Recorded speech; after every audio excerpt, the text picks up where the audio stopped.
मैंने पहले भी कहा था, सरजमीन की सलामती से बढ़कर मेरे लिए कुछ नहीं. കജോളിന്റെ ഭർത്താവായി പൃഥ്വിരാജ്, വില്ലനായി സെയ്ഫിന്റെ മകൻ.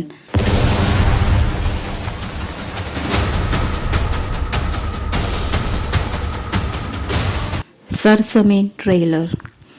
പൃഥ്വിരാജ് സുകുമാരൻ നായകനായെത്തുന്ന ബോളിവുഡ് ചിത്രം സർസമീൻ ട്രെയിലർ എത്തി. കജോൾ നായികയാകുന്ന സിനിമയിൽ സെയ്ഫ് അലി ഖാന്റെ മകൻ ഇബ്രാഹിം അലി ഖാൻ വില്ലൻ വേഷത്തിലെത്തുന്നു. ഇബ്രാഹിമിന്റെ രണ്ടാമത്തെ സിനിമയാണിത്.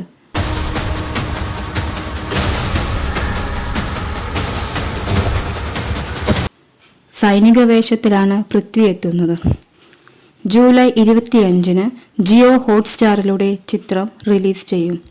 നടൻ ബൊമൻ ഇറാനിയുടെ മകൻ കയോസ് ഇറാനിയാണ് ചിത്രം സംവിധാനം ചെയ്യുന്നത്. കരൺ ജോഹറാണ് നിർമ്മാണം. സൗമിൽ ശുക്ലയും അരുൺ സിംഗും ചേർന്നാണ് തിരക്കഥ. പൃഥ്വിരാജ് അഭിനയിക്കുന്ന 5ാമത്തെ ബോളിവുഡ് ചിത്രം കൂടിയാണിത്.